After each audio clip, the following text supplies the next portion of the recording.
ভুতুড়ে school canteen, paranormal mystery, এখানে ভৌতিক ঘটনা শোনানো। আজকের গল্পটা হচ্ছে ভুতুড়ে স্কুল ক্যান্টিন।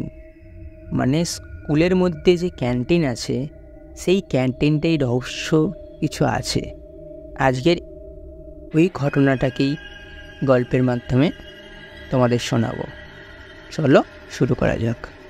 আমাদের স্কুলটি শহরের একটা ছোট্ট গ্রামে অবস্থিত ছিল, যার পুরনো ভবন এবং গা ছমছমে পরিবেশ সবার দৃষ্টি আকর্ষণ করত।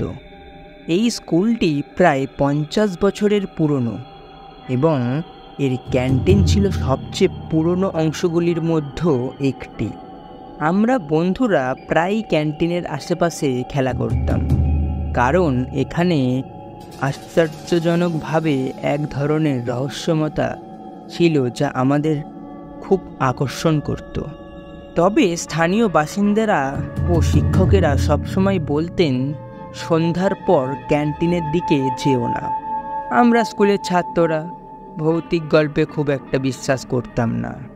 এসব গল্প শুনে কেবল হাসাহাসি করতাম। ক্যান্টিনটি দুপুর পর্যন্ত জমজমাট থাকত, কিন্তু বিকেল হলেই একদম ফাঁকা হয়ে যেত। শুনেছিলাম অনেক বছর আগে ক্যান্টিনের এক পুরনো কর্মী সেখানে একদিন অদ্ভুতভাবে মারা যায়, আর তারপর থেকেই জায়গাটা অভিশপ্ত হয়ে পড়ে। একদিন আমরা কয়েকজন বন্ধু করলাম যে আমরা বিকেল 5টার পর ক্যান্টিনে সময় কাটাবো। স্কুলের অন্যান্য ছাত্রছাত্রী ও শিক্ষকেরা চলে যাওয়ার পর আমরা ক্যান্টিনে থেকে দেখব আসলে কি ঘটে। সেই দিনটা ছিল শীতকালের, তাই বিকেল 5টা বাজতেই চারিপাশে বেশ অন্ধকার নেমে এসেছিল। আমরা 5 জন, আমি, রাকিব, সুমন, রিফাত এবং তানিয়া, সেই দিন ক্যান্টিনের ভেতরে ঢুকলাম। ক্যান্টিনের ভেতরে ঢুকেই একটা অদ্ভুত শীতল বাতাস আমাদের ছুঁয়ে গেল। এটা অস্বাভাবিক ছিল, কারণ ভেতরে কোনো জানালা খোলা ছিল না, আর বাইরের হাওয়াও তেমন ঠান্ডা ছিল না। আমরা একদম সামনের টেবিলে বসলাম, কিছু স্ন্যাক্স কিনে নিয়ে মজা করতে লাগলাম। তবে মজার মধ্যেও আমাদের একটা ভয়ও কাজ করছিল, কারণ ভেতরের পরিবেশটা কিছুটা ভুতুড়ে লাগছিল। চারপাশে যেন অদ্ভুত একটা নীরবতা ছড়িয়েছিল। প্রথম অস্বাভাবিক ঘটনা ঘটল সন্ধ্যা 6টার দিকে। আমরা তখন গল্প করছিলাম, হঠাৎ করেই টেবিলের ওপর রাখা প্লেটগুলো টুক করে মেঝেতে পড়ে গেল। সুমন প্রথমে মজা করে বলল, ভূত এসে গেছে, কিন্তু আমাদের হাসি মুহূর্তের মধ্যেই থেমে গেল যখন দেখলাম প্লেটগুলো এমনভাবে পড়ল যেন কেউ ইচ্ছাকৃতভাবে ফেলে ফেলেছে। আমরা চারপাশে তাকিয়ে দেখলাম, কিন্তু ক্যান্টিনের মধ্যেও আমাদের ছাড়া আর কেউ ছিল না। রাকিব তখন বলল, চলো এখান থেকে বের হয়ে যাই, জায়গাটা ঠিক মনে হচ্ছে না। কিন্তু আমি আর সুমন তখনও পুরোপুরি ভয় পাইনি। আমরা ভেবেছিলাম হয়তো এগুলো কাকতালীয় কিছু হতে পারে। আমরা ঠিক করলাম আরও কিছুক্ষণ থেকে দেখব সত্যিই কিছু অস্বাভাবিক হচ্ছে কি না।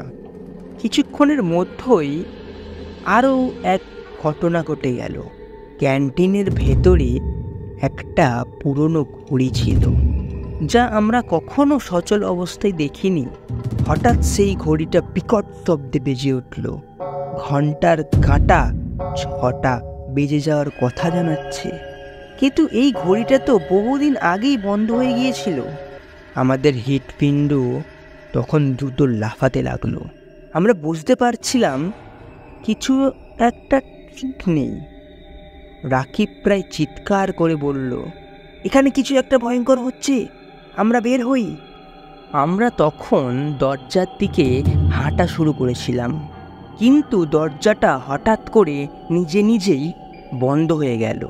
দরজাটা এমনভাবে বন্ধ হলো যেন কেউ বাইরে থেকে চেপে ধরেছে। আমরা চেষ্টা করলাম দরজাটা খোলার, কিন্তু সেটা একেবারেই নড়ল না। হঠাৎ ক্যান্টিনের এক কোণে মৃদু আলো জ্বলে উঠল। সেই আলোয় আমরা দেখতে পেলাম একটা ছায়া মূর্তি ধীরে ধীরে আমাদের দিকে এগিয়ে আসছে। মূর্তিটা ছিল বেশ অস্বাভাবিক।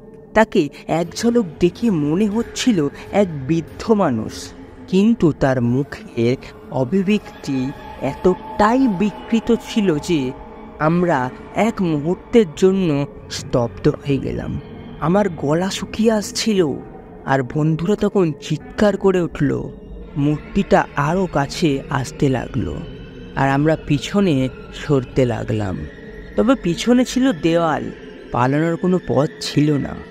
মূর্তিটা আমাদের কাছাকাছি আসতেই তার বিকৃত মুখ আরও পরিষ্কার দেখা যাচ্ছিল। সে আমাদের দিকে এমনভাবে তাকাচ্ছিল যেন আমাদের ওপর প্রতিশোধ নিতে চাইছে। কিন্তু আমাদের শরীর অবশ হয়ে গেল, কেউ নড়তে পারছিল না। এমন একটা জগদ্দল পাথরের মতো ভয় আমাদের বুকের ওপর চেপে বসেছিলাম। ঠিক তখনই রিপাত হঠাৎ করে কাঁপতে কাঁপতে পিছনের জানালার দিকে দৌড় দিল। সে জানালাটা ভাঙতে চেষ্টা করছিল, কিন্তু জানালাটাও এমনভাবে আটকে ছিল যে কোনোভাবেই সেটা খোলা যাচ্ছিল না। কিছুক্ষণ পর মূর্তিটা আমাদের কাছাকাছি এসে থেমে গেল, আর তার চোখ দুটো লাল হয়ে উঠল। আমরা ভয়ে পাথর হয়ে গিয়েছিলাম। তখনই হঠাৎ করে ক্যান্টিনের লাইটগুলো জ্বলে উঠল, আর সেই ছায়ামূর্তিটা মিলিয়ে গেল। দরজাটা হঠাৎ করেই খুলে গেল, আর আমরা দৌড়ে বাইরে বের হয়ে এলাম। সেদিনের ঘটনার পর আমরা সবাই ভীষণ অসুস্থ হয়ে পড়লাম। আমার বন্ধুদের মধ্যে কেউ কয়েকদিন পর্যন্ত স্কুলেই আসেনি। আমরা বুঝতে পারলাম যা ঘটেছিল তা মোটেই কাকতালীয় ছিল না। ক্যান্টিনের মধ্যে সত্যিই কোনো অশুভ শক্তি বাস করত। সেই দিনের পর থেকে আমরা কেউ আর ক্যান্টিনের ধারে কাছেও যাইনি। স্কুলের অন্যান্য ছাত্রছাত্রীরা আমাদের ঘটনা শুনে প্রথমে হাসাহাসি করলেও পরে তারা নিজেরাও আর সন্ধ্যার পর ক্যান্টিনের দিকে যায়নি। স্থানীয় বাসিন্দাদের কাছে জানতে পারলাম আমাদের ঘটনার সঙ্গে 30 বছর আগের সেই মৃত কর্মীর গল্পও মিলে যায়। এখনও মাঝে মধ্যে রাতে চোখ বন্ধ করলে সেই বিকৃত মুখটা মনে পড়ে যায়। আমরা চেষ্টা করি ভুলে যেতে, কিন্তু সেই ভয়ঙ্কর অভিজ্ঞতা আমাদের মনে চিরস্থায়ী দাগ কেটে দিয়েছে। গল্পটা তোমাদের সবাইয়ের কেমন লাগলো? যদি ভালো লেগে থাকে শুনে, তাহলে একটা লাইক করবে আর একটা কমেন্ট করবে, আর পারলে বন্ধুদের সাথে শেয়ার করবে। এই রকম নতুন নতুন আরও গল্প শুনতে আমাদের চ্যানেলটা সাবস্ক্রাইব করবেন। আর কেউ যদি আমাদেরকে গল্প পাঠাতে চাও, তাহলে আমার ডেসক্রিপশানে মেল দেওয়া আছে, মেলের মাধ্যমে পাঠাতে পারো, না হলে কমেন্টে লিখে পাঠাতে পারো। ধন্যবাদ।